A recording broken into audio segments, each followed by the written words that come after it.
Welcome to this first event from the Sons of Encouragement of the House Presbyterian Church.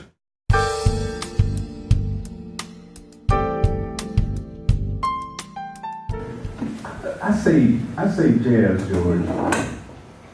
Is that okay? It's okay with me. Mm-hmm. Onaje, you say jazz. Is that all right with you? Just talk about it. Give me your feelings about it. Pick up the mic, Onaje. Oh, hello.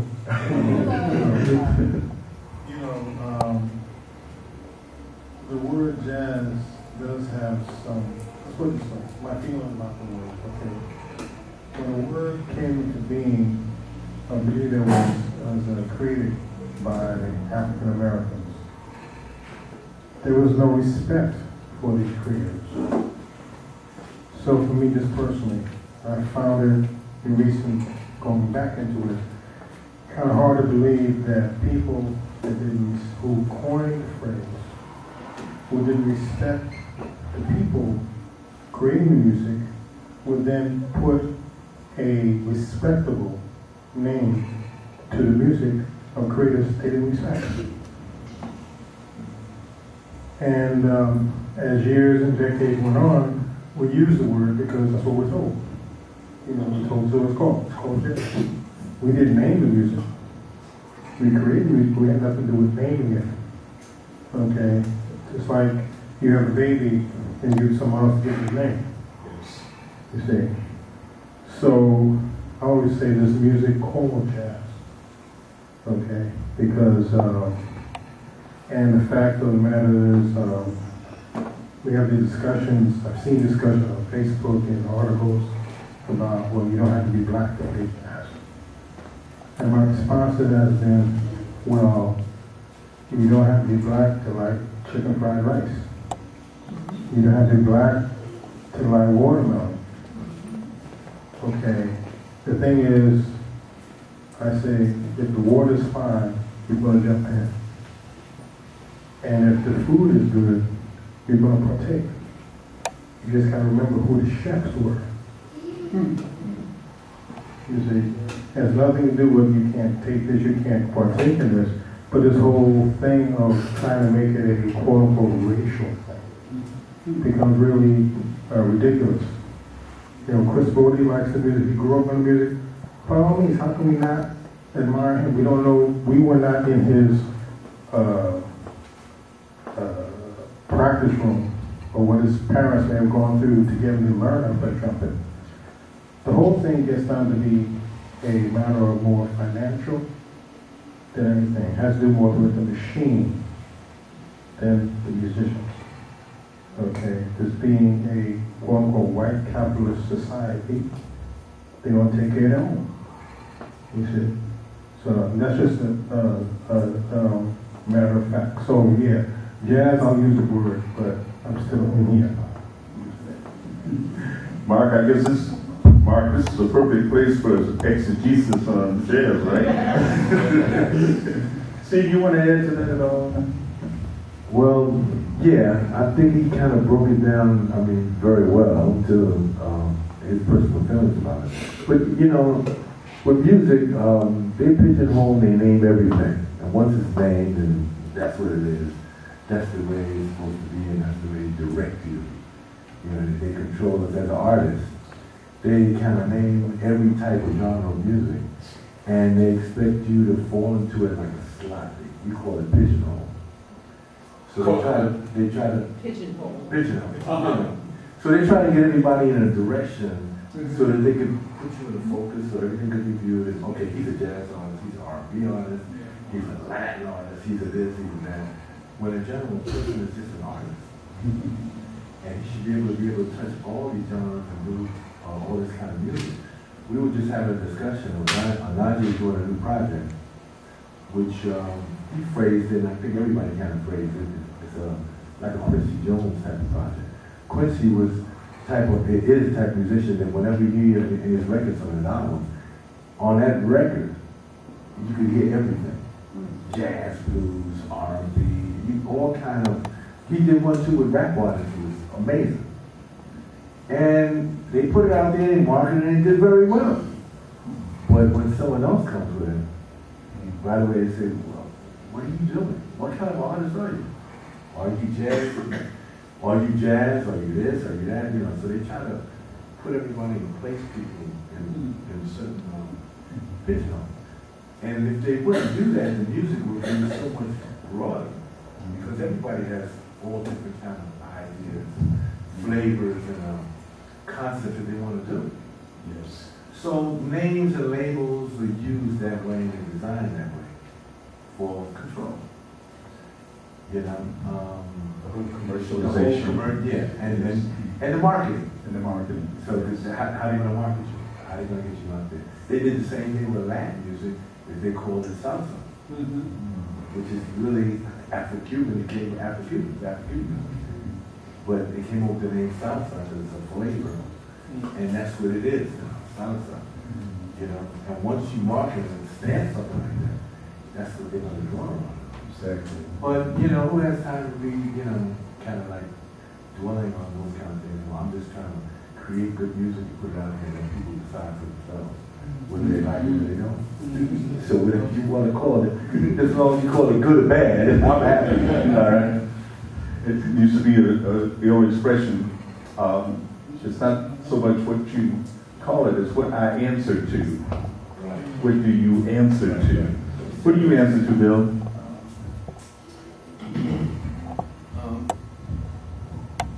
Hey everybody, and thank you for coming out. You know, you brave souls that stepped out in all this weather. What do I call it?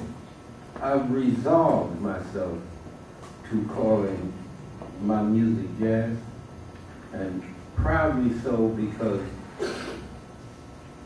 I've come across so many definitions of jazz.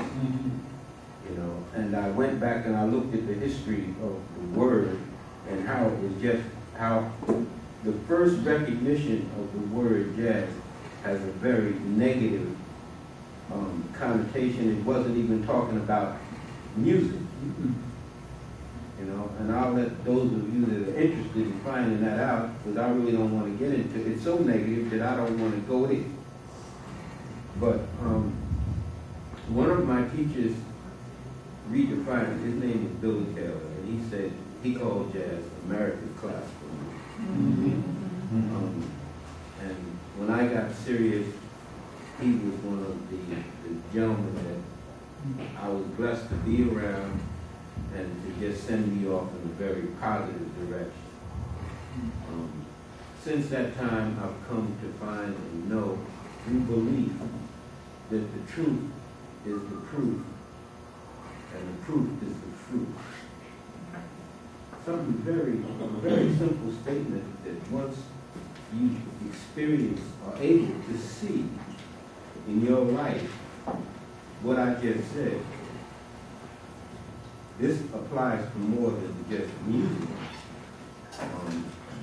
But when you look at the music, it's a great example of it. It's still alive. It's still positive music, because music is spiritual. Music is spiritual. Now, there's all kinds of spirits. Jazz is recognized as something that came from a negative situation that is involved with an uplifting, positive spirit. There's no doubt about that. The truth is the truth, and the truth is the fruit. If that wasn't true, we couldn't be sitting here. You know? So, for those of you youngsters that are sitting here, I hope this conversation inspires you to go look up some of these names that have already been mentioned beyond those of us that you see here. The interesting thing is this picture that he showed me with a caption and a dialogue about me doesn't even have me on my instrument. It has me on something that I've been studying for the last 12 or so years. An African drum called a djembe. And somebody took a picture of me out on the boardwalk in Coney Island, and then I'm certain that I got to read that, because they probably capsulized some other article that our own. You know, not unless it's just pure BS, and then then I'm gonna have something to say about it. But the truth is that we've involved ourselves with principles that are taught in establishments like this and these types of housing to develop ourselves, to be able to allow ourselves to take these developed principles and talent into skills so that we can speak the truth artistically and musically when we perform. And give you something that goes beyond the word, even though it all began with the word according to several books, and I'm not even going to go there. But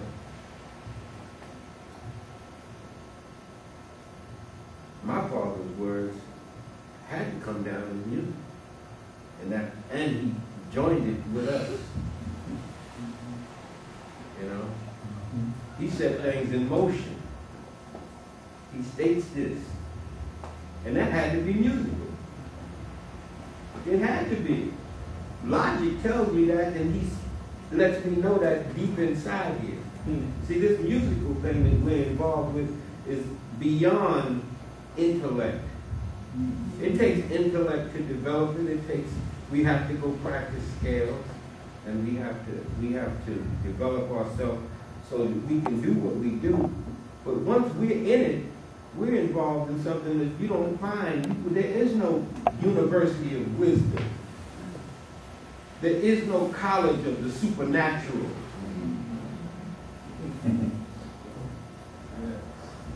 And that's what, this is the space that we as artists love. We can't wait to get back here. Yeah. For a matter of fact, after playing for X as many years as we've been playing, we are uncomfortable if we're not there. Because we know. You know, like Lyle Atkinson told me, he says, I want to be able to pluck this string so I can bring tears to a glass eye. You know, I want to be able to tickle these keys like Mulgrew, a great musician that came from this community and was our guru in knowledge, named Weldon Irvine. Yeah. I heard him, and I heard, I saw him when he first came to town with the singer Nina Simone at the Red Garden. It was called something else then, but wiggling his leg, hitting stuff, and later on he became one of my theory teachers. But after he taught me all this stuff, and I went and I studied with Barry Harrison, I learned a lot of stuff. And when I was in a foggy period of my life, and I was in California, I had a guy that's sitting at the other end of this panel here that explained modality to me. And that was part of what we got to get at. First cat that ever explained this and started talking in another language, Mixolydian, all so that I could take this information, and then I took Weldon down to a club called Knickerbocker where they only had duos or trios. And I said, Weldon, what is this guy playing? And Weldon sat back and listened to Mulgrew. He said, I don't have a clue. He said, this is the first cat I've heard in years that I can't tell you nothing of what he's doing.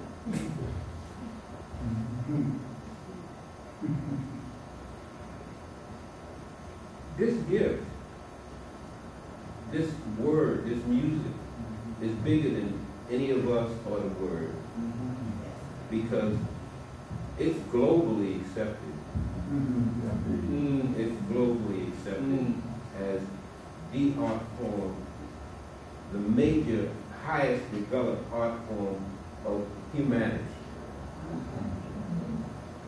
For those that have education, or those that don't have education that have had the opportunity to hear it, that's what they've expressed to me. Beautiful. That's what they've expressed. We're not going to ask George to explain modalities. would like to say one thing. I'll give you like a one-word answer. It's okay with me. But the thing about jazz, I don't have a problem with the word because, and I know where it comes from, but I know the music's history. And the history of the music, you know, is you have Duke Ellington, and you have guys like that. You have Art Blakey and Dexter Gordon, and Dexter. I think to me, when I think of jazz, I think of Dexter is jazz, you know. And I can't have anything bad, no bad notes about that. So that the history of where the music has come from Art Tatum and Ben Webster and Oscar Peterson and all the people that have brought us all this music. It may have started from something that was the description might not have been great, but what the musicians and jazz musicians have done with it has been something that you just can't be described by words with words. I mean, it takes the music for you to speak for itself. So it's. If I say I'm a jazz musician or I play jazz, I say that with a badge of pride, you know, because of the history, not of the word, but the history of the music. You know, earlier, before we assembled here, I was listening in to the four of you, kind of reminiscing about the early years, the clubs and stuff like here in Queens, you know. George, can you give a little bit of that in terms of what this community was all about, in terms of the history of the music here? Yeah, you know, when I was coming up, I was younger, I mentioned, you know, I was playing Beethoven, I was playing a lot of classical music. I got my introduction to jazz, and there was a large jazz community. I'm saying that word again. There was a large jazz community here, which included Roy Haynes, who was a mentor of ours. He would come, we had a group called the Jazz Samaritans, and he would come and visit Artie Simmons' nephew or cousin in his basement, and Billy Copper was playing the drums. So he would come and listen to Billy and listen to us, and then sit and play for us, you know, and give us tips. And of course, I got to play with Roy Eldridge, who was, I think, lived in Hollis. A couple of blocks from here. So, I mean, of all the people, I made a list of all the people, many of the people who were my mentors, our mentors, who lived in this area. I'm going to run it down. Brooke Benton was here, of course. And Roy Haynes, Milt Hinton. Count Basie lived in Addersley Park. Mercer Ellington was in Addersley Park. Roy Eldridge. You mentioned Bill Jackson. I didn't know that. Oh yeah, St. Albans. And Jackie Byard, who I got to see when I was 18. The legal age in New York used to be 18. So I could go to the Fine Spot and the Birdland and wherever it was. And I could see Thelonious Monk for 4 months. You know, there were 4 months, 5 months at a time. Then Charlie Mingus was there for maybe 4 months at a time with a double bill. That's unheard of now. You see, with a double bill with 2 bands playing at the same time. Maybe Mose Allison was opposite Thelonious Monk. Jackie was playing with Charlie Mingus. John Coltrane lived on Mexico Street. Charles McPherson, Paul Jeffries, with whom I did my first record, he used to play with Thelonious Monk. Ray Copeland lived in Hollis. Oliver Nelson and Ernie Williams. Wilkins. Erie Dolphy. And then, you know, there was the younger guys, like we used to be. I think Houston was bassist, a great bassist, but he lived in East Elmhurst, but he was part of our group out here. Lenny White, who's playing with Chick Corea now, Billy Cobham. Alex Blake, who's working with Randy Weston, thank you. Singing my Bill J. Bill J. And Kenny Kirkman lived here. Weldon Irvine, who was like a guru of musicians, of all musicians out here. He really gave guidance. When I first met him, he had just come from Hampton, Virginia, Phoebus, Virginia. And he was on the bus. I didn't meet him on the bus, but Artie Simmons, trombonist from the Jazz Samaritans, was coming. He had his trombone with him, and Weldon said, "You play that thing?" So he said, "Yeah, I'm going to a rehearsal now, and come on with me." So Weldon came. He came to the house. We were working in the basement, and he said, "Hi, my name is Weldon, like fried chicken well done." I'll never forget. That was my introduction to Weldon. And he had a lot of information and a lot of stuff to tell us from the people that he knew and his experience in Phoebus and Hampton, Virginia. And I don't want to leave out somebody who was very, very important to me in my career, I guess to all of us, Lenny and Clint, was Jim Harrison, Hilly Saunders. These are the guys that were promoted the Club Ruby, the events at Club Ruby. Spotlight. So he got us gigs being a rhythm section for Booker Urban and Woody Shaw.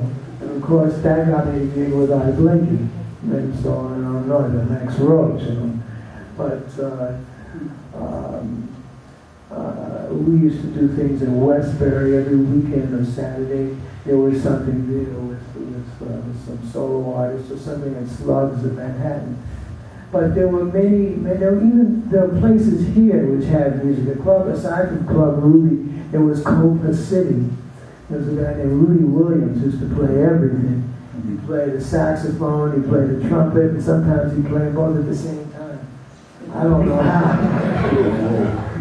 And Bowman Chopin.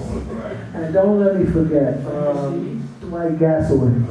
Dwight Gasaway was a big part of this area and the music that developed. And all that, this was like a hotbed of music. So that we all grew and were influenced by each other. And even though it took us in different paths, different routes, took us out of the community, then brought us back in, there are always places to play, people to talk to. And it was, this is really where I learned. I met more people in my basement, you know, really. We'd have sessions and maybe Billy Hart would come from the city, Benny Maupin would come from the city. Benny Maupin and Billy were part of Herbie Hancock's. Did you get to know Melba Liston? Melba more recently, but not back then. And if I did, you know, then that sort of happened in the city once I got involved with Art Blakey and Freddie Hubbard and those guys, you know. So, and Dax, that's a whole other story. But there were lots and lots of musicians in the area, and lots of inspiration here. There was a great learning ground. And people, you know, you didn't even know that they lived next to you, or they lived down the street from you, or they lived in the area, but you'd find out. I remember kind of crashing a party at Keith Copeland's house, and I found out, oh, he plays the drums, and his daddy is Ray Copeland. I said, well, okay. But yeah, that was really a great time, and there were a lot of things happening, and I'm sure that we all can talk about that. Extend that solo. Yeah, because you know, Count Basie and James Brown lived down a block from each other, and there was another group called the Bartlett Contemporaries. Yeah. And I got into that group. That's also how I met Dwight. And we would play.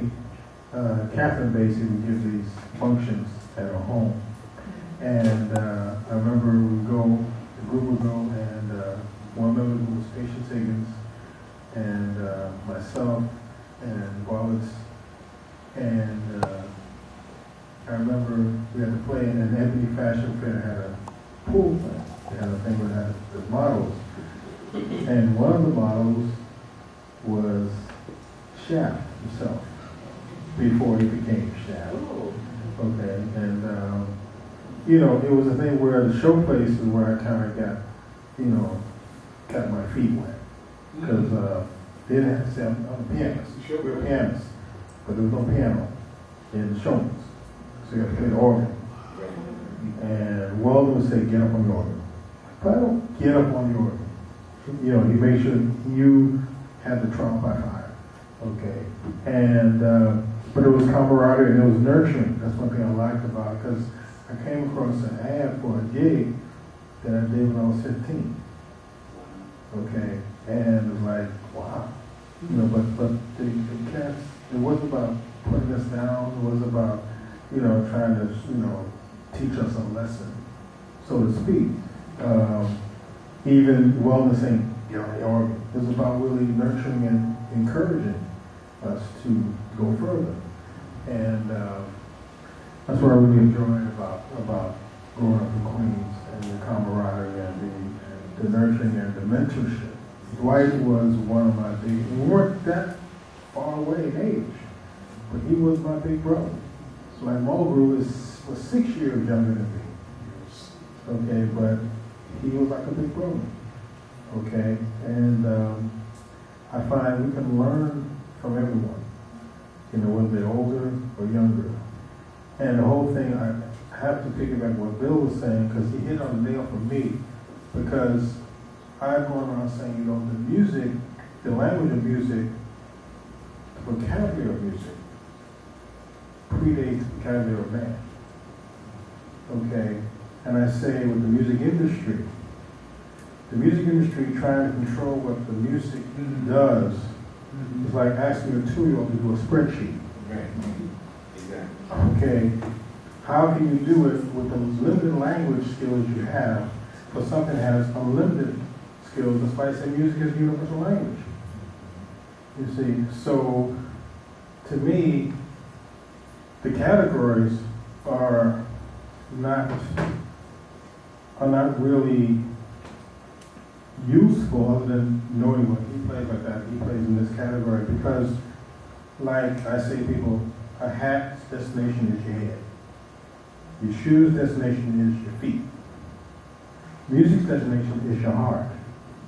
And the heart don't know the difference between jazz and R&B and hip hop and classical music and stylico and reggae. It knows what it feels because it touches you in a spot where you can't even use the language that you speak. You go, that is not in the dictionary because the heart understands it on another level.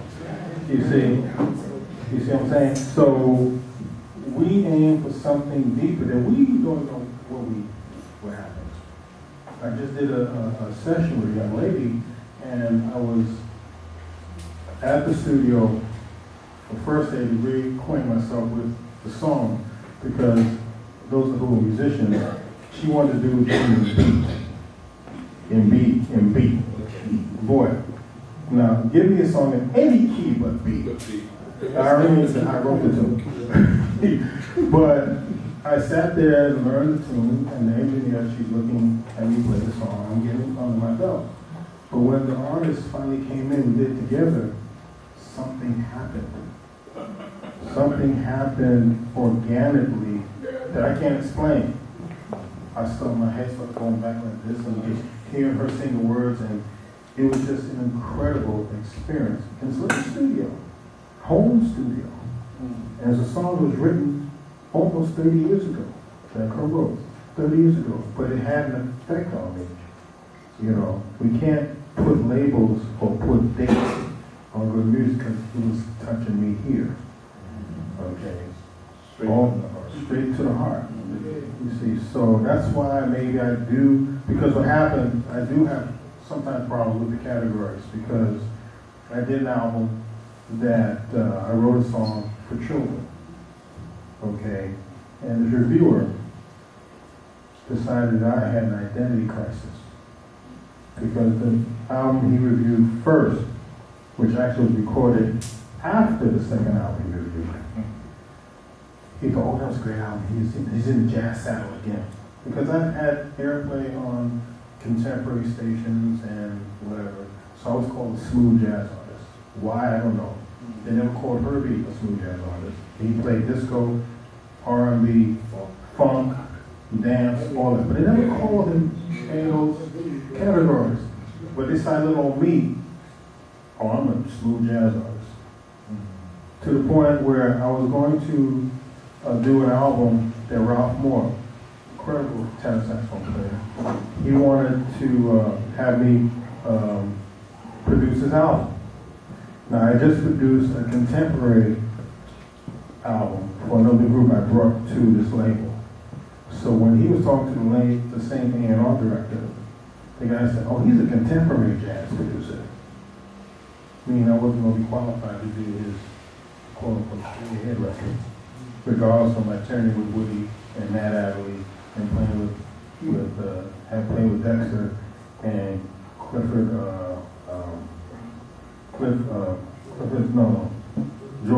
George, Richard Davis, Grady Tate.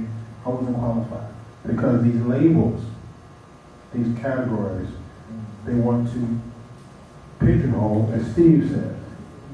You're not allowed to do this or do that. That's why the project that Steve alluded to called New Vintage, yeah, I do all of it, okay, in front of one audience with the same musicians, playing straight ahead, playing contemporary, playing hip hop, playing R&B, doing vocals, doing instrumentals, you see.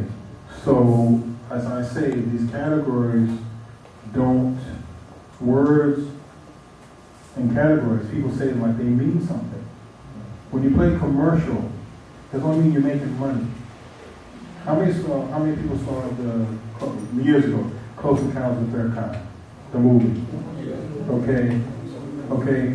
Close Encounters of the Third Kind, the score written by John Williams was a classical 20th century score.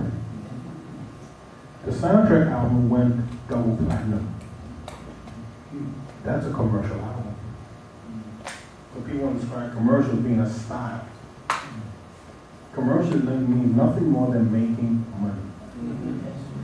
That's all. I guess. I had a question. Who decides? Right. I had a question. And thank you guys for coming. It's absolutely wonderful. Who decides what genre or where music goes in terms of marketing? And does where it goes have anything to do with the success of it? You know, like if they put it in a certain category, or who puts it, or how does it? Okay. Steve, go ahead. I wanted to get back to the conversation. I had some things I wanted to say about the conversation we were having. You know, so if we could kind of do the question thing and raise and question and answer, you know, because it takes away from actually what we're We might supposed to. forget what the question is. No, I won't because I have you to do that. No, but you know, I know exactly what you're saying, but that's all done by the big companies, the people who put the money behind, and the people who put their name on the project, and they get most of the credit for building this mega company. I don't want to use certain names, you know, because that's not necessary. We all know these people. We refer to them And- as they. Yeah.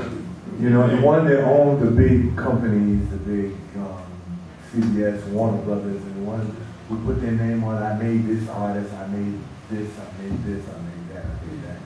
The ones who are able to afford to get this talent and, you know, produce them and put them out there. You know, since they have the marketing and they have the facilities, it doesn't matter who they put out there. You know, you know, you can make a bet. You can get anybody you want, and you can put them out there with the right money and the right marketing. You're gonna make them a hit. That's right. I don't care who they are. So you get people that have talent, and it's a no-brainer. You know, so that's how that kind of comes about. But anyway, there's a point that I might. He has just really spoken some truth. And there's an example of what he said. The new phenomena is the TV star search shows. There's been many of them. But there was this one guy from Korea. He was so ridiculous. But because of his exposure, he went, the new expression is viral. But now here's the test. You see, we're here talking about something that's raising consciousness, that's raising soul, and has proven we don't hear about it no more. You see, that will rise and it'll fall. The test is we're still playing we're still playing the artists that have been mentioned up here. You know, for those of you that haven't heard these guys' projects, I don't know if they brought CDs here today or not, but you want to hear them. I know that. I knew where to go there. But this is an art form that's already past the test of time and is still expanding. You know, you could sell a can of poo-poo, you know, but I forgive me. But everybody, after the first cat opens it, there ain't gonna be too many other people that's gonna buy the product. You know? But when you've got a gem, when you've got something that is apparent, it's reached inside you and healed you. Now we're talking. Yeah, but you know, the thing is about Onaje, you want to address. She's opened it up to the audience Okay. already. The thing is, you know, for me, having been in different genres of music, we bring up who moves the music, who markets the music. Okay, the people, the industry thinks that there's a formula to what's going to go. Okay, and I always bring up in the 60s, first of all, when we grew up in the 60s as kids, we had like one radio station, ABC. On ABC, we could hear James Brown, Dionne Warwick, Temptations, Cannibal Adderley, Wynton Kelly, Stan Getz, a group that sang Portuguese called Sergio Mendes and Brazil 66, Mongo Santa Maria. Okay, then you had a tune in 1968 that became a colossal hit, MacArthur Park. The tune was sung by a man that was an actor. The lyrics made no sense. It was a symphonic score. It changed tempos 3 times. And it was 7 minutes and 25 seconds long. The tune became a colossal, and it was the B-side of the single, and became a colossal hit. So people can decide what they want to go or don't want to go based on anything. There is no formula. You see, and I might be wrong, but I understand that Asian cat is working. Okay, and also we also put aside a lot of our great artists. We put them out the pasture. You know, the lady I did this session with, she works for Gloria Gaynor. She has got serious flight miles for the Gloria Gaynor, who's supposedly considered a one-hit wonder, is working. Yes, she is. Her girlfriend is working all over the world. She can't get arrested in her own country. I wanted to get back to the issue thing with some of my queens in the neighborhood for a minute. My family, we came from Harlem. My family was first generation Puerto Rican, coming from Puerto Rico to Spanish Harlem. So in my beginnings, I had more of listening coming up to Tito Puente, Machito, and the band. What street in Harlem? I was in the Johnson Projects, 112. 112. I was in the Johnson Projects, 112 from 2nd Avenue. Yeah. So, yeah, actually, I grew up, one of my dearest friends, man, was Felipe Luciano. And at that time, man, we loved Harlem, on the musical thing, what was happening at home was killing. And when my father said, I just bought us a house in Queens, Yeah, kicked it and cried. We told our mother we ain't never gonna speak to him again. But when we moved out, little did I know how this was gonna broaden my scope to everything. Because now we moved into Queens, and at that time, Queens was like the mega of not only jazz, but R&B artists and all. I mean, everybody was there.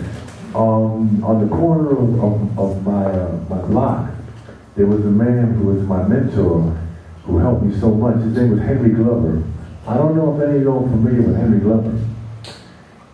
Henry Glover was the Quincy Jones of that time. This is like the late 50s and beginning of the 60s.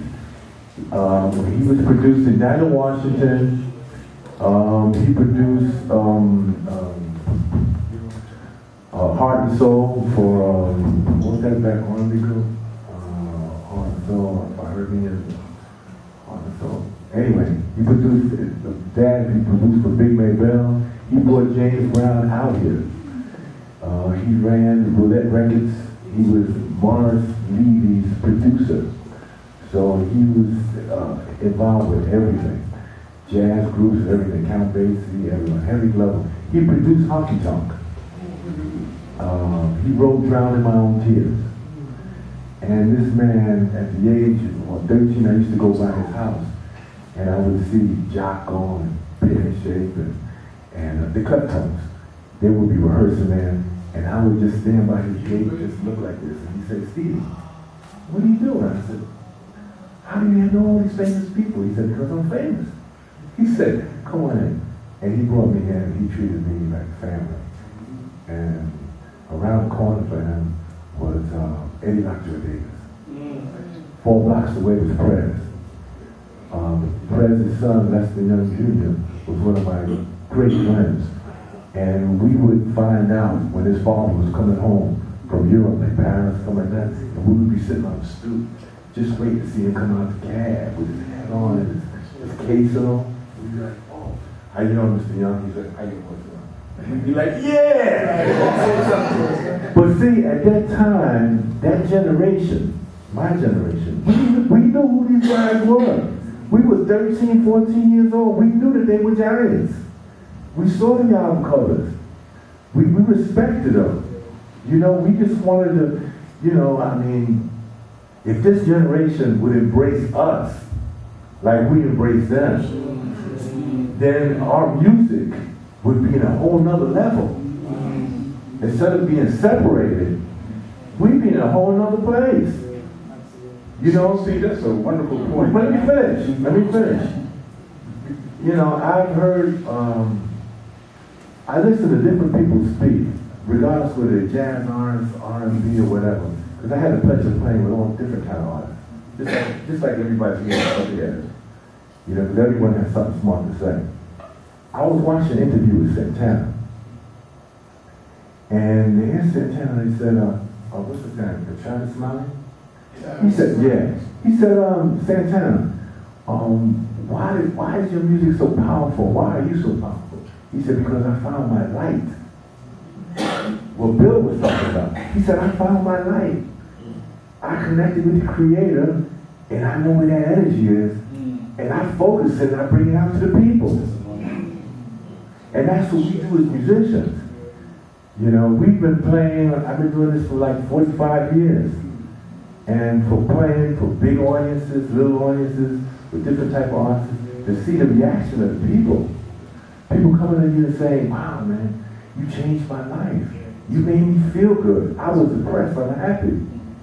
To know that you could do this and alter a person's feelings, I mean, this is spiritual. This is power. This is something that you have to respect. So it's at my age now, I don't care no more about money and stuff like that. I just want to do what I'm supposed to do. Play my talent purpose. What's my reason for being here? And with music, I can just do it. I mean, this is the most beautiful thing in the world. That's why when people come together to hear us speak and talk and all, they gotta not only hear us speak, but they gotta know where we're at. Why we do this? You know, you did it when you was a kid to get girls. You did it to get at the head of the line. You did it to be popular. But as you grow, you find out, you know, that you're doing this, man, to make people feel better, to enlighten people, to bring love in the world. Wow. Where does that come from? God. Wow. I mean, that's a beautiful thing. You know, He's right. And he said, where purpose is not known, abuse is inevitable. So we understand, when you ask Randy Weston, he was asked at St. Peter's Church like last year, what's the purpose of music? He says to heal. Okay, so we're not, as musicians, are not using this music to heal, because we are doctors, we're also clairvoyant. When we play something, somebody in the 100th row is moved. We don't know these people, but we've touched them. That's sort of our clairvoyance that we have the ability to do. So we're not for that healing process, then we're abusing the gift. And that's what's happened within the record industry. That's why it's gone down the tube. Because abuse is inevitable when you don't realize the purpose. Okay? It's no different than I said before, there's a hat on your head or shoes on your feet. So, all of us, and many other people, I called up a station when Mogul had passed away to ask if they were going to do a tribute. Now, maybe I'm naive to think that people that work at a jazz station, even though they might not be the on-air personalities, that they would still know about people and artists that music represents. So I asked them, are you doing a tribute to Mogul Miller? Who? Lives in Baltimore. Another personality who used to be on that station called up because it was, at that time there was stuff going around whether they didn't know Mogul had passed or he was still alive. So being in Baltimore, he thought he would call up and the station would know. The person he talked to who was an on-air personality had never heard, let alone said who. He said she never heard of Mogul Miller. But Steve was talking about how we know the people that came before us. Huh? I'm sorry. Oh. No. What? I wanted to speak to that because in 1983, 82, 83, Dwight passed away and another group put together a grant that was funded by the New York State Council of the Arts. And for a year and a half, we had a jazz workshop here. And they were hoping to attract the young people to jazz. It was folks like me in my 40s and Tom, and people our age who came, and none of the kids came. So it was the same, that's what I'm speaking to. And I had the privilege, I couldn't, my front of the playing wasn't very good. But they said, no, come on. Hassan Akeem was my mentor in that. He was a trombone man, but he was playing trumpet, teaching me trumpet. So they said, no, we're going to put together a big band. And we're going to be down at the Black Poetry Theater and we're going to rehearse. And so I said, come on, sit in. And I felt totally overwhelmed. I said, gee, you know what, I don't even think I belong. He said, no, come on. So they pull out handwritten charts by Jimmy Lunsford. And I'm playing fourth trumpet on this arrangement. And I think I played B flat instead of a B natural. And after they finished playing, they said, by the way, that was supposed to be a B natural, not a B flat. And with all the chords that were going on, we had it didn't last long, but it was fabulous. We had an old-fashioned big band, and I got the privilege of playing in it. I just wanted to say one thing about this music, that it's difficult. You have to grant to young people one thing.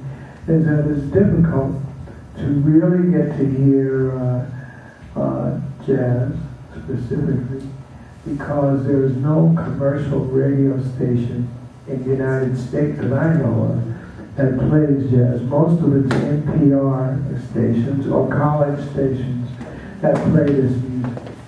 So, and also in the school system, and I can speak for New York, but the school systems, when the budget gets squeezed, it's the arts that gets squeezed out.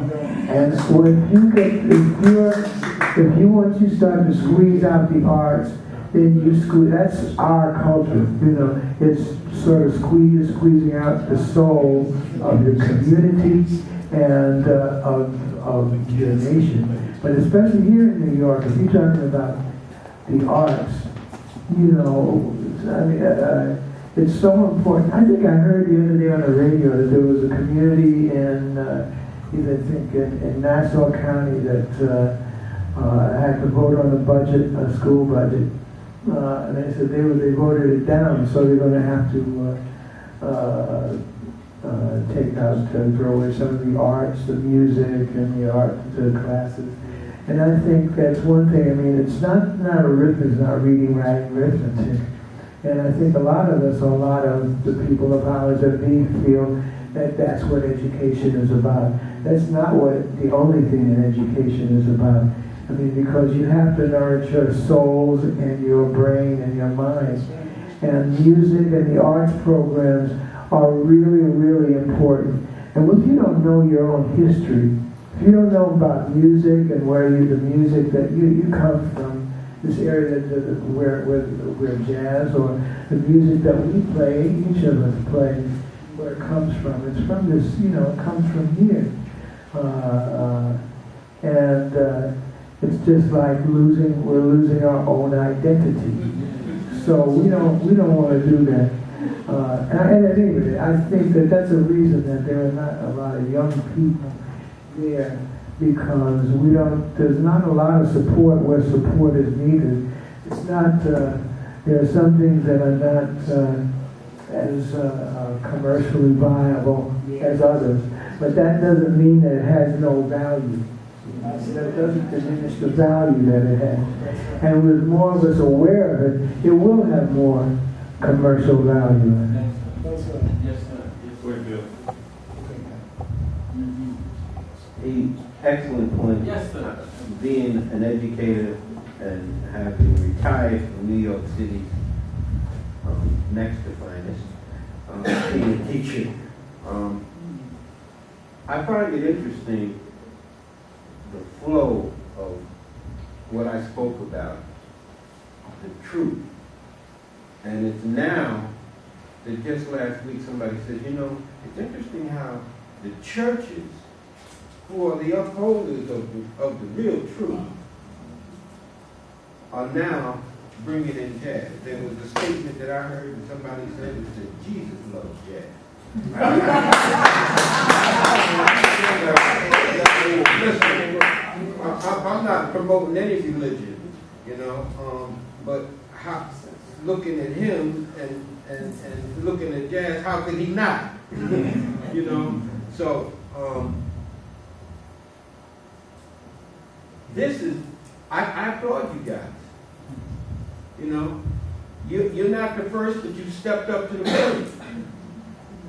You stepped up to the plate in an area that is evident, and I don't know if you had a choice or the way it came about. To me, everything comes from the Spirit. All right. See, that's where I've come to in my life. There's nothing manifested here that we can see, talk, or touch.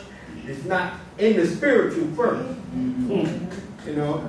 So when we're talking about a highly developed spiritual art form that comes from a negative experience that was raising souls in the hard times, not just making people feel good in the good times, they're still here and still expanding. Yeah, there's a way to get to these kids. We might not have tapped in on it completely because the forces that be have been guiding us away from it. But there's a stronger source of energy that's behind everything that's guiding us back in the churches and bringing it back. Thank you. You know, I would say, piggyback on, just before your question, we'll get to that question. There was a Video Music Awards presentation, and as far as getting to the young people, okay, you mentioned that jazz music is not intellectual exercise. Okay, this particular Video Awards presentation had a rapper named Nelly and a vocalist named Christina Aguilera. All right, and they had done a video which was presented in a period piece, like Roaring Twenties.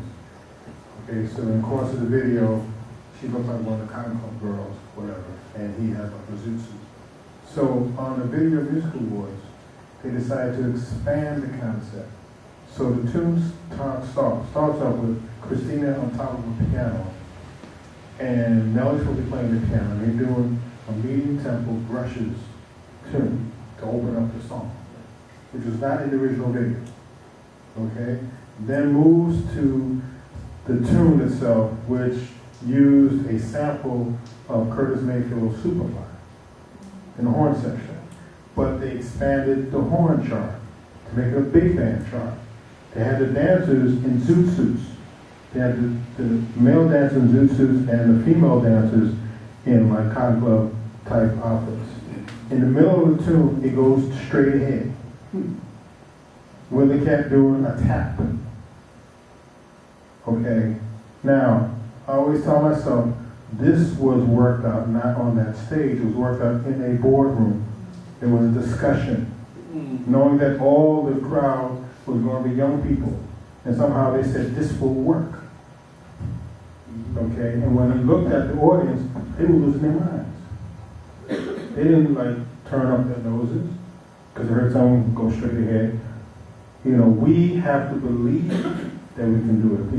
If we're doing this music with our hearts, and we welcome the music with our hearts, then we can get the young people to come in. It's not rocket science. The industry will make us believe, oh, it's going to be a big battle. It is not. You just have to do it. You see.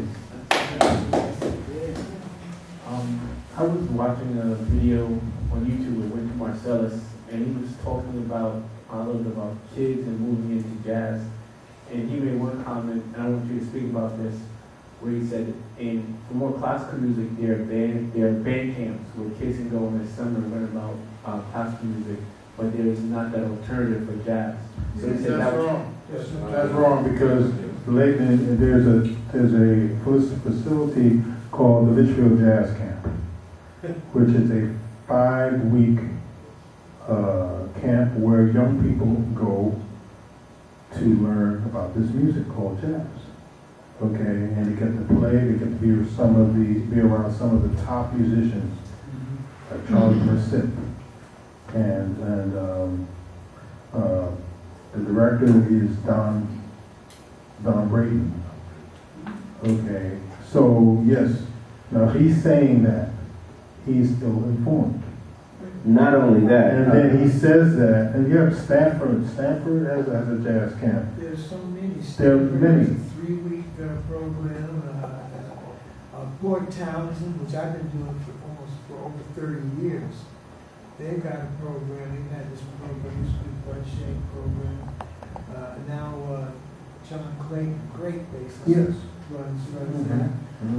There's a band up again. There's a jazz in July in Amherst.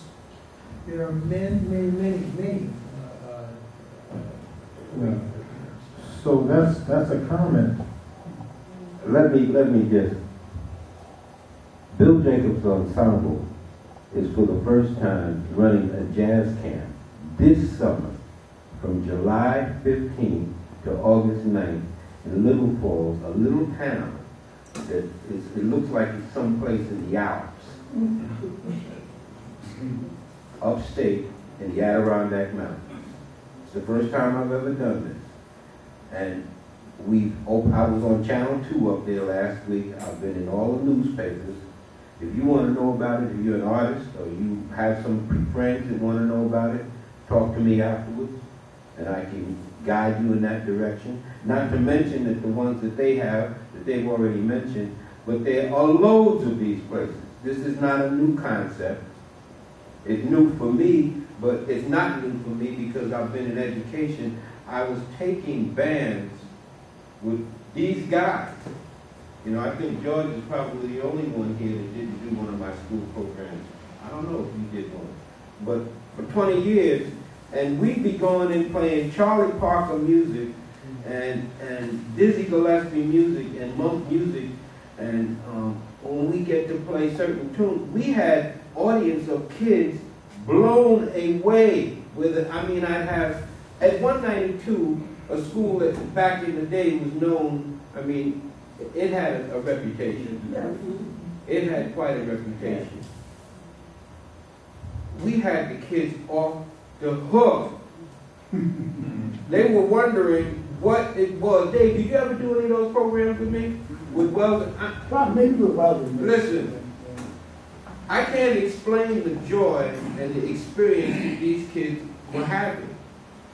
But we did it all over the city. And the response was remarkable. What he's talking about, I know this. I've experienced it. I've delivered it. I've been blessed to be part of a crew of musicians that have delivered it. What eventually stopped it was politics. Like George said, we got to cut down things. And, right. That's what eventually stopped it, because I had contracts with the Board of Ed. And I mean, that's a longer story than I want to get into. But you get them captured, and one of the best places to do that is in the school system. Only thing, they're not going to fund it anymore. So we have to find our own ways of funding. I agree. You know. One question, ask one question. How long ago did you hear this from when? Oh, this is on YouTube, so I don't know how How long ago? it was. And I just have one other question. I guess since I'm younger, when I think of jazz, I always think of New Orleans, and it seemed like Hollis has a lot more history than I was aware of, and I want to know why. Maybe I want to be wrong making a statement, but why is it that Hollis has have the reputation of like somewhere like New Orleans, like why is it that I guess worldwide Hollis is not promoted that there's this rich history here? Well, I think that the number one thing about New Orleans is, guys, there was an era when New Orleans was big, and I think primarily because of the music that was there because of Louis Armstrong. He's from New Orleans, and I think the Big Spider event did he spend time in New Orleans? Yeah. I mean, that was when it was a music, so the history, the beginning of what we think of as the beginning of jazz, as we know jazz, was it was New Orleans. It was happening in New Orleans. But it spread from New Orleans into Memphis, to Chicago, New York. And sometimes it happened simultaneously. A lot of times, there's a lot of music happening in that town. It was like a 24-hour town. You know, you go somewhere, you could hear the music, you know, at all hours, wherever you go. But here, now in Hollis, I think more people lived here. And if there were places that you played, but those were basically community places. It wasn't, there weren't places where a lot of the world would come to hear you, or, you know, have the world beat down, being a path to Hollis's doorstep, you know. But there were a lot of musicians who lived here. This is where the homes were. Hollis, Addisley Park, you know, and St. Albans, and Corona. You know what's going to make a difference too? What makes a difference too is someone hasn't really written or wrote a book about, you know, to tie it all in, you know. A nice book about the old days, the Queens and all. someone's gonna do it eventually. I hope I do it first. But if someone would really sit down and write a book about it, then it will be much more exposed, you know, because now it's just living off a reputation. But there is a movement that happened much later in Queens. It's called Jamaica Funk. And you can go to Japan, Australia, people know about Jamaica Funk, which is based on musicians, the song was written and made famous by Tom Brown. So Queens does have a history, it just hasn't gone back as far. An incredible history. Okay. And probably one of the only boroughs that really, I feel, has that kind of history of musicians. The thing about Queens, all of New York has a dynamic, diverse, rich culture of music. And like New Orleans, once New Orleans was the hub and musicians from all over were attracted to this place. And one of the reasons is that particular period was the period of the Reparation, which lasted for, when Congo Square came into existence.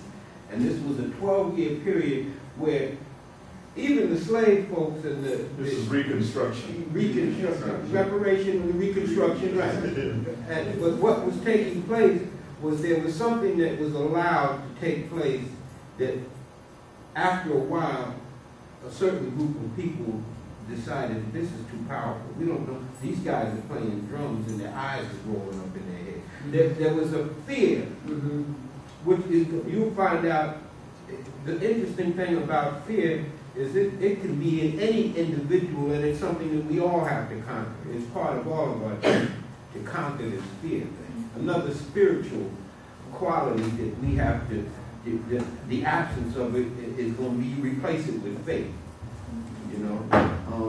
That happened, and then things moved up to Mississippi, Kansas City, Chicago, and then finally it came here to New York.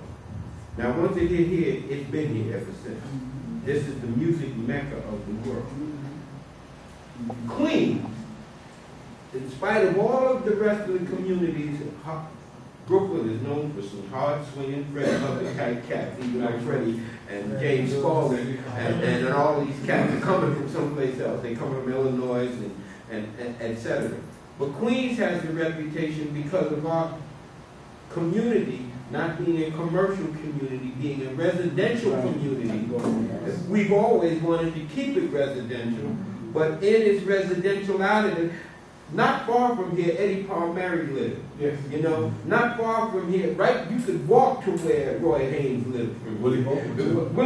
All of these, and we had this blending of cultures that takes place, has yet to take place any place else on the planet. At this point, what we have is a blending of cultures through technology.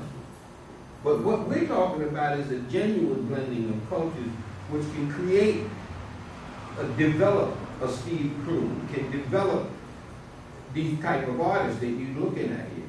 And I don't want to go back to the 20s. I'm not interested in that. I respect it. I love it. It's the ground that I stand on. But what we have to offer today and what you aspire or the young people aspire, they got to find us to stand on. Otherwise, what they're going for ain't going to be worth nothing. You know something else what Bill's talking about is very important. All these gentlemen up here, what makes me so proud of not only knowing them and having played with them, whatever, but everyone is also doing their own thing too. We've all have played with other artists, we still play with different artists, but each one here has their own identity. We're all doing our own projects, we all are finding ourselves. And through the history, and when we came up through here, it has allowed us to get to this point. Through time and continuing doing what we're doing. But that's the amazing thing about it is, he touched on that too, is your staying power, your lasting power. After 30, 40 years of you doing something, then something else has to happen too. You got to either step up again or you just going to die a soldier. You got to express yourself too. You got to find your own voice and your own strength. And it's through what you've learned in the past and what people have passed on to you, and what you saw and what you believe. You know what I mean? So, I just wanted to say If you don't mind. I just wanted to say one thing. You know, for all of us to sit up here together at the same time, maybe what we do have a lot of similar things. We do different things as well. You know, our history and our background, like Steve's history, is a little different from mine. You know, so I was just thinking about it, and I'm looking at Steve, and I started to think about Dizzy Gillespie, because Dizzy was one of those people that used different kind of different source of music. He would, who was it played with Dizzy? Channel Poso. He played with Dizzy. It was Dizzy's idea So Brazilian jazz. Brazilian jazz as well. So music is very, very, very big and very inviting and very open. You know, it's a living music. It's a music that changes, and it's open, and it's inviting for everybody. It allows you to be yourself, and it demands that you be yourself. Not that you play what somebody else played. This is the right way to play bebop. This is the right way to do this. But the right way is the way you can express yourself and be yourself and put yourself in the music. And that means it's open. It's open for everybody. It's open for, when I go to Spain, I hear, flamenco, jazz and flamenco. I went to a theater and I saw some flamenco dances, and the band in back somehow started playing, what's the song, Indiana? Anyway, they started playing a Charlie Parker song in the middle of Donna Lee. In the middle of the dancers, they were dancing. Everywhere you go, there's some other flavor. Bill talks about that a lot in his lectures too, where he also says not just Latin jazz, but Caribbean jazz. right. Every place, every island, every place in Brazil, Cuba, Puerto Rico, Jamaica, everybody was so impressed with jazz because of the level of the music, chord changes and progressions and all. And they just all wanted to put their little spin on it. They wanted to add those changes to a calypso, to a Latin bomba, to a rumba, to a samba, And everyone adapted and made it their own. But it all came from the creation of jazz. And the respect and the love. This music, when you go, like he said before, you go anywhere in the world, and they treat jazz music, they treat us like artists. The first time I went to England, I'll never forget, I was around 28 years old. And this English, I guess you call them chaps, the real English guys, the cigar, the hat and all. He says to me, excuse me, chap. He said, you must be an artist. I said, no, I'm a musician. He said, that's an artist. That was the first time anyone called me an artist. And I said, yeah, I guess I am an artist. I said, yeah, I'm an artist. I'm a musician. It's like the old army joke, Steve. Yesterday, I couldn't even spell engineer. Today, I are one.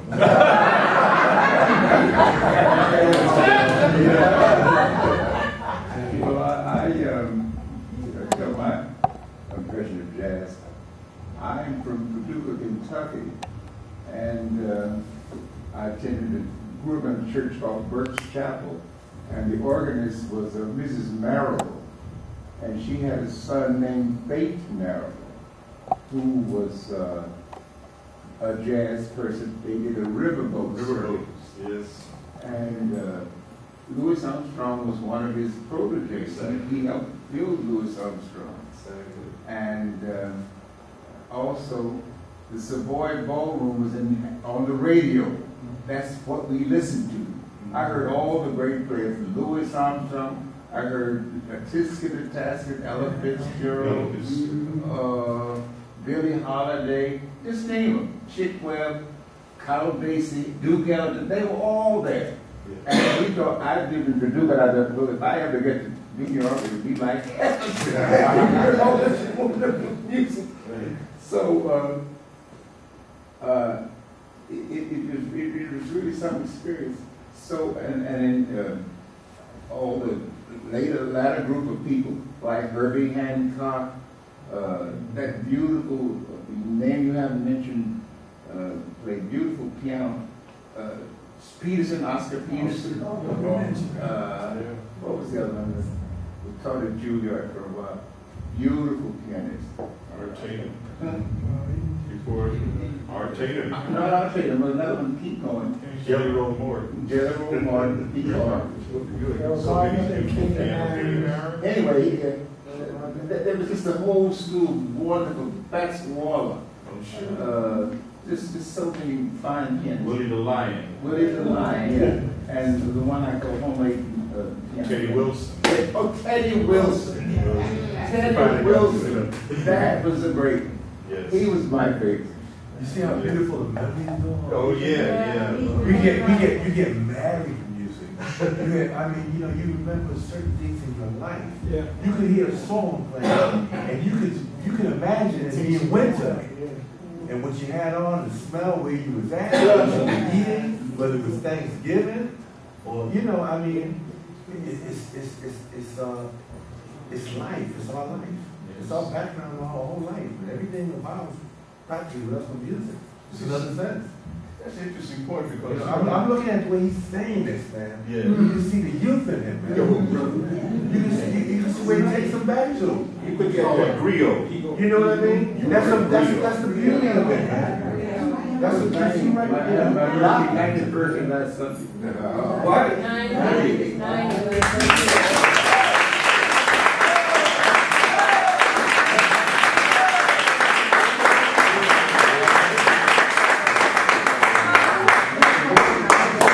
Wonderful here.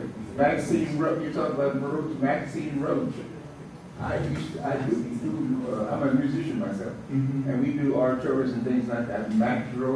Maxine was part of my orchestra. The viola. The violist, Maxine. She was my student too. Your student, your viola? At Oberlin. Oh, you really? I taught at Oberlin. Oh, yeah. Maxine was my student. Maxine is your student. Yeah. Well, then, Avery Brooks. you know the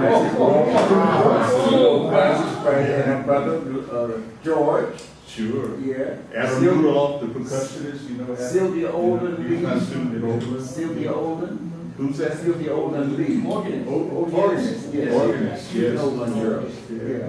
Juanita, Ralph Abernathy's daughter. Yeah. Wandolin. Yes. Who's a concert singer. Yes. Studied under Mattie Wilder. Right. She was there with her. Wow. Yeah. Back in the day. We're looking at the tyranny of the clock. Yeah. But here, you want to get. I just want to second Steve's point. In 1996, the chancel choir of the House Presbyterian Church was invited to sing at the Millennium of Vienna in Austria. So we went with our program and we did some spirituals and we did a selection of music. And afterwards, they took a whole bunch of us over to a Ratskeller, where we proceeded to partake. And my mother went there. It was not, at 92, it was the first chance to go to Europe. But at any rate, the first thing was sitting at a table, and there was a Dutch choir sitting next to us. And the next thing you know, what spiritual was it? But one of the spirituals, the Dutch choir struck up one of the spirituals, and the next thing you know, the entire, whole group of choirs was singing spiritual. And of course, Mr. Henry got very excited, and he was directing the spiritual. And I just wanted to say that you were absolutely right. And when we went to the cantate in Europe, Michael Blogan was a contemporary composer of church music, and he was very much respected. And Mr. Bell didn't tell you this, but last year he celebrated his 60th year as an organist. You're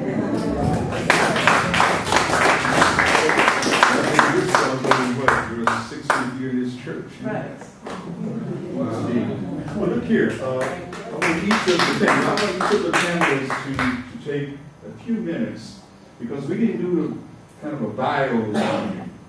Because many of you are well known anyway. You can go online, get information about you got elders and what have you. But George, starting with you, what's currently happening? I know you got the Jazz Standard coming up this weekend, right, with Azar Lawrence? Oh yeah, I'm doing Azar Lawrence this on Thursday and Friday anyway, because I'm subbing for Benito Gonzalez, and his bassist is not going to be there as well.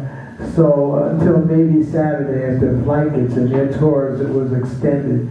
So I'm going to sub for them. But tomorrow morning, I got a trio record to do. I'm going to record a trio CD tomorrow. And then I also work with a group called The Cookers, which is a group of musicians who have had, most of us have had a history in music. Billy Hart is a drummer who's played forever. Billy used to work with Herbie Hancock's group for the NYDC band. Eddie Henderson used to work with Herbie Hancock's band. Billy Harper, who also writes for choir, but he plays saxophone. And we first worked with Art Blakey. Let's see. Oh yeah, Cecil McBee. Great bassist who's been gone back to, golly, I don't know how long. He's played with, Charles Lloyd for one, and I think, well from that. And a million other people, Joe Lambert, Keane, and David Weiss, who's one of the younger guys who does a lot of ranging and who actually is the nominal leader of the band, organizes us all, organizes the work, does all the work for us, traveling and everything. So David's doing that, and Craig Handy plays alto and other things. So that's a band, so that we hope to get hired, because if you don't like the piano player, maybe you like the bassist. If you haven't heard the bassist, you've heard of the saxophonist. So there's a lot of history there, and it's a lot of fun to do. So I've been doing that. And one other thing, I have a project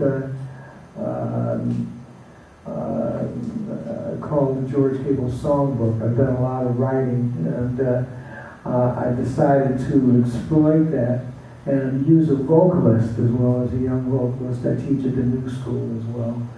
So the young vocalist that was my student at one time, that's part of that. Eddie Henderson has been a part of that.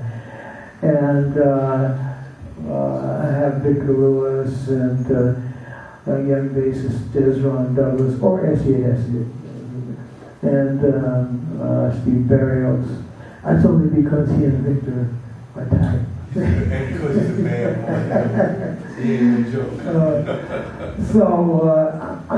My plate's pretty full. I'm busy and I'm very happy. Oh, the latest one is called My Muse, which was dedicated to my late partner, Helen, who had passed away from pancreatic cancer.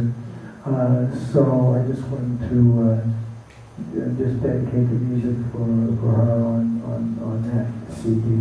And it's done quite well, I'm happy to say. So, that's it.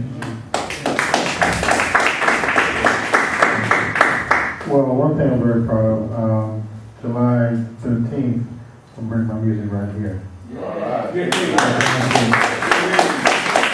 And I've been also expanding on the new vintage concept, which hopefully will have some of that in this concept. So it's going to be eclectic and incorporate different genres and attitudes in our music.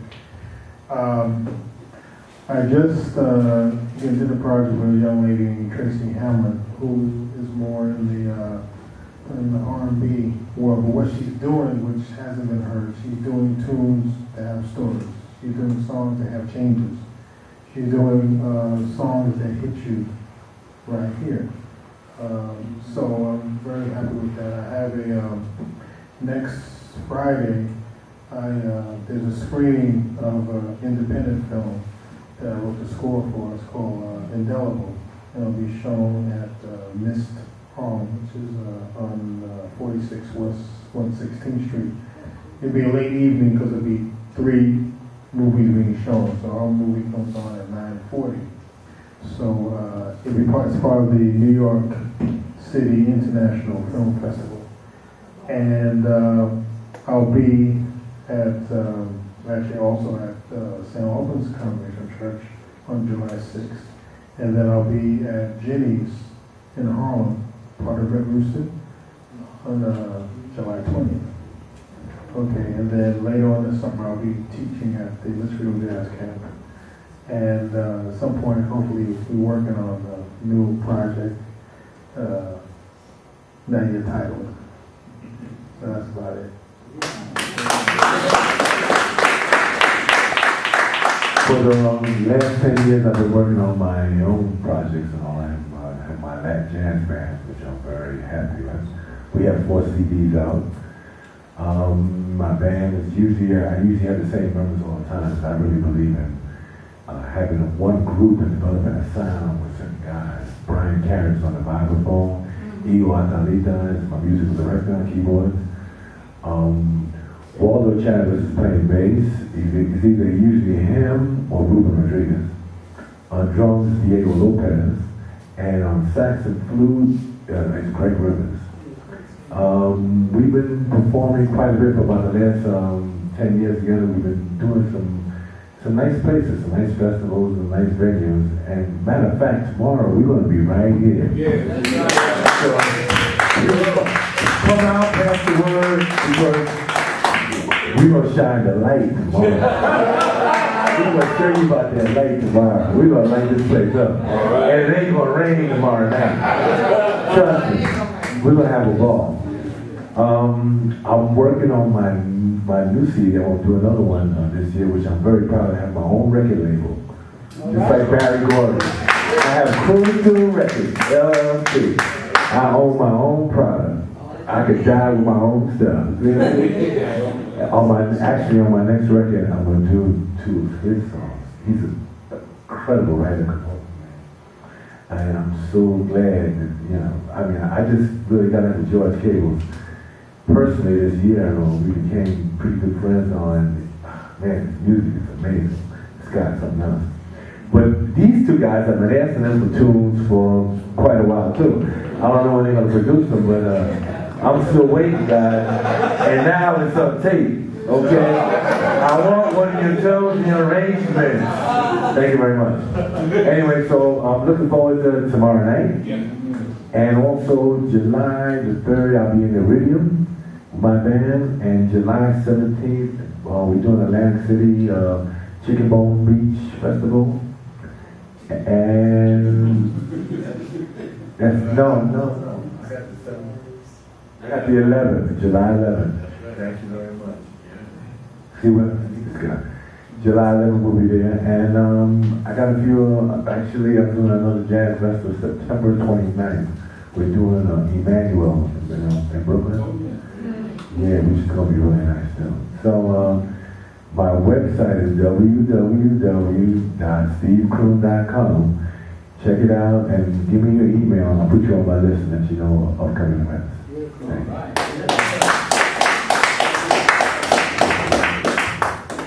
Wow, I've known these guys for more years than I want to talk about, but we stand on your shoulders.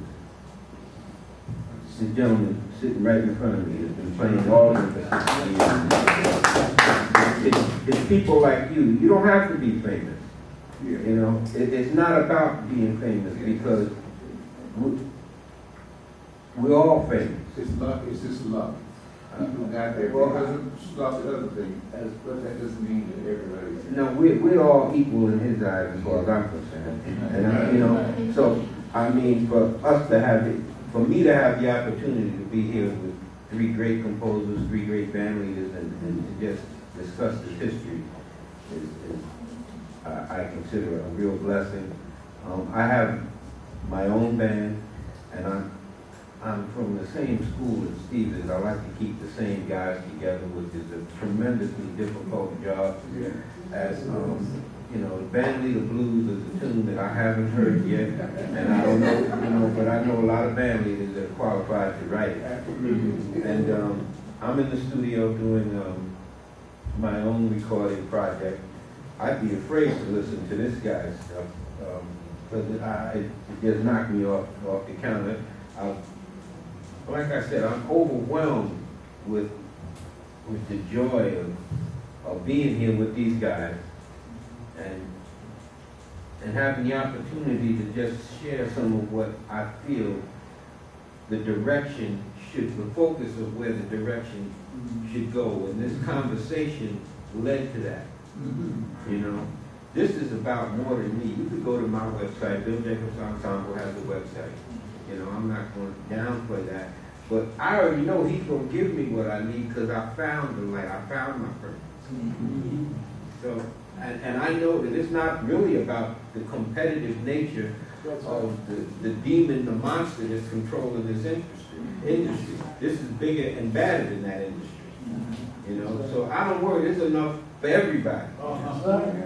There's enough for everybody. Now, and that's not putting down the spirit of competition because that helps develop people.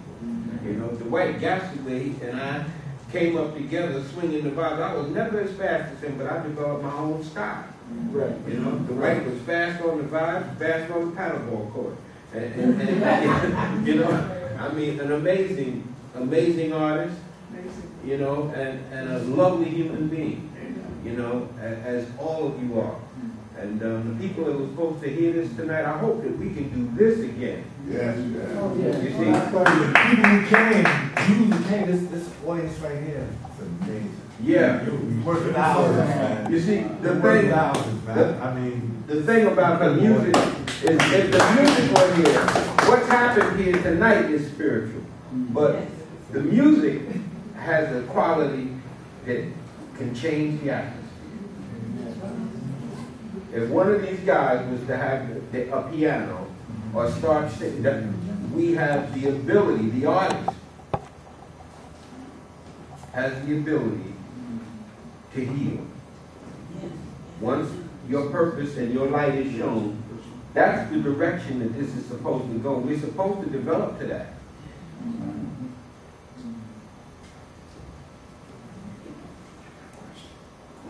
Did we have a question? I was just curious if any of the young ones, he said. I asked them earlier, they said. You sure? I mean, don't be scared. I mean, yeah, any question whatsoever, please. You're here. You're here for a reason. We appreciate that. I would love to hear if you have anything to say about what we've talked about, the music or anything. No? Okay, well, thanks for coming. No question, you got a lot of answers, right? Yeah. And I know when you go home, you're going to say, you know, I wish I would have said, that's okay. Thanks for being here. This is the Jacobs, Kroon, Gumbs, Gables. This is the law firm. This is the ensemble. Bill Jacobs, folks.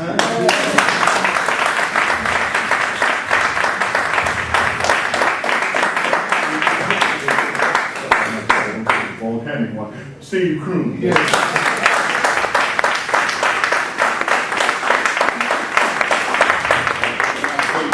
Musicians of all time, you know, all the way back to, well, Onaje Gumbs.